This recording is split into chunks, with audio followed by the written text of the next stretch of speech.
Everybody, Meinke here from MLive.com. Join me, Atkins.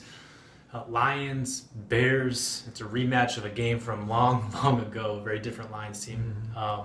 Lost that game 17-14 in Chicago. No offensive touchdowns. Have won 7 of 8 since. Nate, this one should play out very differently. I think we both feel. You actually covered the Bears before covering the Lions now, so you have a very interesting perspective on the game. How do you see it shaking out?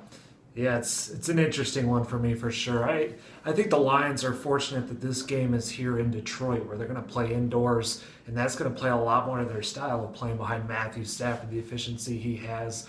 I think that's going to play into their favor. I've got Lions 22-17. I think this is just a game where it's going to go like we've seen several Lions games go this year, where it's sort of low scoring, grind out. The Bears get you into that kind of game. They can possess the ball well, but ultimately, if it comes down to the quarterbacks, I'm taking Matthew Stafford over Matt Barkley, especially with so much on the line for the Lions. So that's what I've got. What about you? A little more high scoring, but I think the Lions, I think they run away with this game. If they can beat the Saints in New Orleans like they did, I think they should have no problem dispatching of the Bears. I got the Lions winning 30-20. I think Jordan Howard is a player to be feared. He's playing really well. He's one of the best players, rookie running back. Got his first start against the Lions. The first game played pretty well. He's now averaging the most yards after contact in the league among running backs with at least 60 carries. So he's a load to bring down. Jim Caldwell's talking about that this week. You can't just arm tackle him. You need to tackle him well, multiple guys. And I think that he may give the Lions some fits, but it's Matt Barkley at quarterback. Right. They've dropped, I believe, 13 passes just the last 2 weeks. I mean, this is a really hapless team that's falling apart. The Lions are streaking. The division title is within sights. I don't see them losing this game. Yeah, and they catch the Bears at a nice. I mean, you always catch the Bears at a nice time this year because they're 3-9. But especially now that this is the last game Alshon Jeffrey's going to miss with the suspension. Jarrell Freeman, the inside linebacker of the Bears, is out with the suspension. Danny Trevathan, the inside linebacker, has been put on IR. That's going to help them a little bit. What I'm interested to see most is how this Lions makeshift offensive line goes up against what really is a nice front for the Bears. Eddie Goldman and Akeem Hicks are really playing tough in there in their 3-4 defense, and you're going to see with Travis Swanson out, it's going to be Graham Glasgow probably starting at center. You're going to see Laken Tomlinson in there at left guard.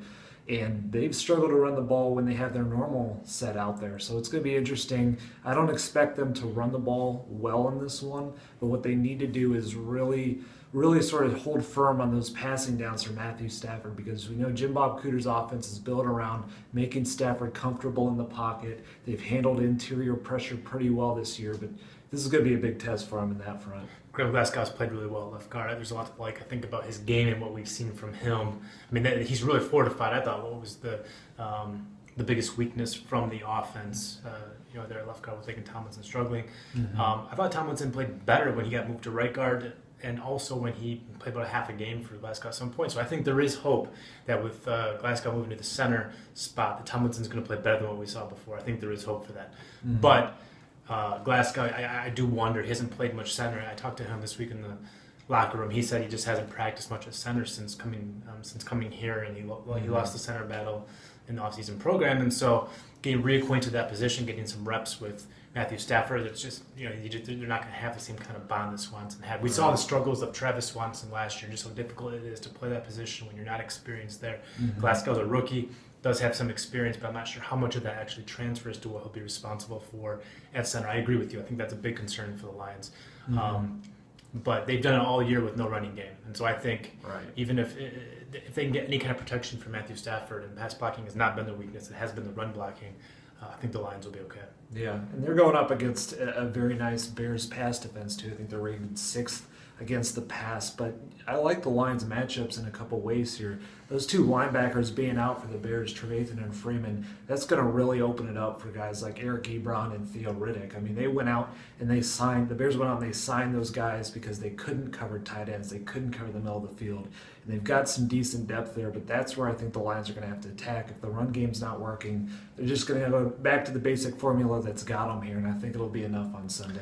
The good news is that Theo Riddick should play in this game despite injury. I think he'll be a little more active than what we saw last week. I think he had like 7 touches for maybe, 15 yards or so. So not a very effective week against New Orleans, but I think we'll see a little more of him this week. Eric Ebron, Marvin Jones should be back. The lines are getting a little more healthy. They got Zach Zenner. I think the situation there is going to help them take advantage of. The Bears are not good. Right. They're overmatched. They're missing 6 or 7 important players from their team. This is a game the Lions should win, and I think will win. Yeah, and it's going to be crucial for the division race here to get this one done, and then set yourself up for 3 tough games down the year. Absolutely. I mean, going on the road to New York, to Dallas, those are really difficult games in Week 17 against Green Bay, which could be for all the marbles. This is a game you have to have, or it's going to make things real difficult for you. This would be a must win. For Nate Atkins, I am Kyle Meinke. We're MLive. Keep it right here.